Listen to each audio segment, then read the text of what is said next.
अस्सलाम वालेकुम दोस्तों, मैं हूं बाबर सियाल। आप देख रहे हैं टेक्सटाइल एज।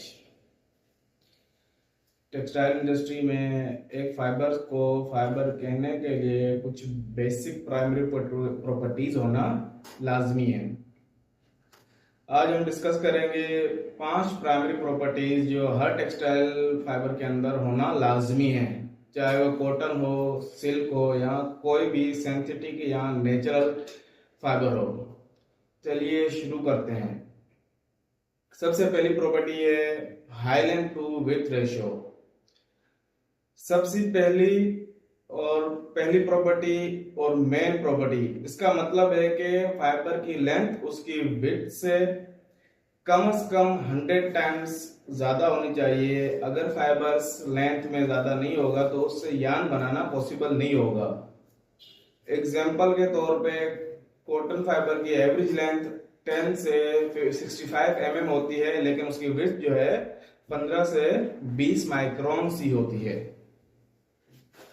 सिल्क फिलामेंट की लेंथ 300 से 900 मीटर तक होती है, जो एक्सट्रीमली हाई रेशियो है। ज्यादा लेंथ टू वेस्ट रेशियो का फायदा ये होता है कि फाइबर इजीली ट्विस्ट होकर स्ट्रॉन्ग यार्न बनता है। नंबर 2 प्राइमरी प्रॉपर्टी है स्ट्रेंथ। स्ट्रेंथ यानी फाइबर का लोड बेयर करने की एबिलिटी बिना टूटे। स्ट्रेंथ जरूरी है ताकि फाइबर से बनाया गया fabric normal wear and tear handle कर सके।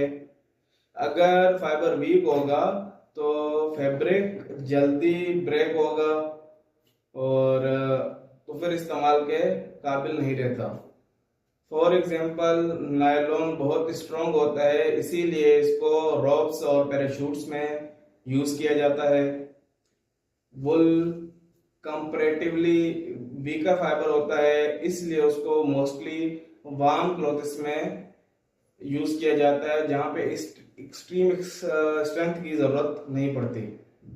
नंबर 3 प्राइमरी प्रॉपर्टी है फ्लेक्सिबिलिटी, यानी फाइबर के बेंड होने की एबिलिटी बिना टूटे।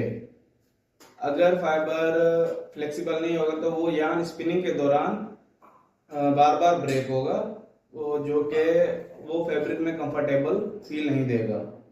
फॉर एग्जांपल सिल्क बहुत ज़्यादा फ्लेक्सिबल है, इसलिए वो स्मूथ और ड्रापेबल गारमेंट्स में यूज किया जाता है। ग्लास फाइबर बहुत ज़्यादा स्ट्रॉन्ग है लेकिन फ्लेक्सिबल कम होता है, इसलिए उसे मोस्टली इंडस्ट्रियल यूज के अंदर उसे इस्तेमाल करते हैं ग्लास फाइबर को। और अगली प्रॉपर्टी है कोहेसिवनेस। कोहेसिवनेस यानी फाइबर का आपस में ग्रिप होना, स्टिक होना, यानी वो यार्न में ट्विस्ट के बाद अपनी जगह पर स्टिक रहे, एक दूसरे स्टिक करके रखें आपस में।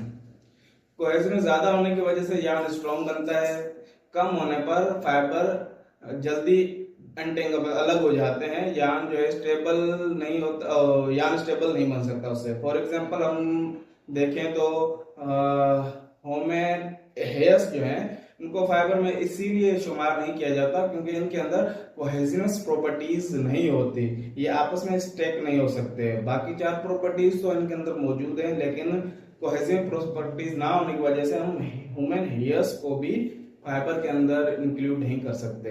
इनके अंदर एक प्रॉपर्टी की कमी है। तो ये थी कोहेसिवनेस प्रॉपर्टी। तो फॉर एग्जांपल ये है कि कॉटन के अंदर सरफेस के ऊपर जो है नेचुरली ट्विस्टेड होता है, नेचुरली तौर पर ट्विस्ट बना होता है जो कोहेसिवनेस बढ़ाते हैं। उसका स्ट्रक्चर ऐसा होता है कि फाइबर जो है आपस में स्टिक होने की सलाहियत उनके अंदर बहुत ज्यादा होती है उनके नेचुरल स्ट्रक्चर की वजह से कॉटन के। और स्मूथ फाइबर जैसे पॉलिएस्टर कोहेसिवनेस कम होती है, और फिर उनको खुद मैन मेड जरिए फिजिकली तौर पे उसको हम क्रिम्प देते हैं ताकि वो उनके अंदर कोहेसिवनेस प्रॉपर्टीज पैदा की जाती है, ताकि वो आगे जो है चलते हुए फाइबर चलते हुए आपस में स्टेक हो और अच्छा यार्न बन सके। आखिरी प्रॉपर्टी है स्पिन एबिलिटी प्रॉपर्टी। ये 5वीं प्राइमरी प्रॉपर्टी है, हर फाइबर के अंदर होना लाजमी है।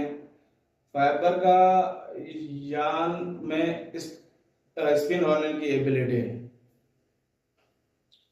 यान बनाने के प्रोसेस में अगर फाइबर स्मूथली बिहेव करता है तो उसकी स्पिन एबिलिटी अच्छी होती है। फॉर एग्जांपल कॉटन और वुल की स्पिन एबिलिटी बहुत ज्यादा हाई है, क्योंकि ये वर्ल्ड के सबसे ज्यादा स्पन फाइबर्स हैं।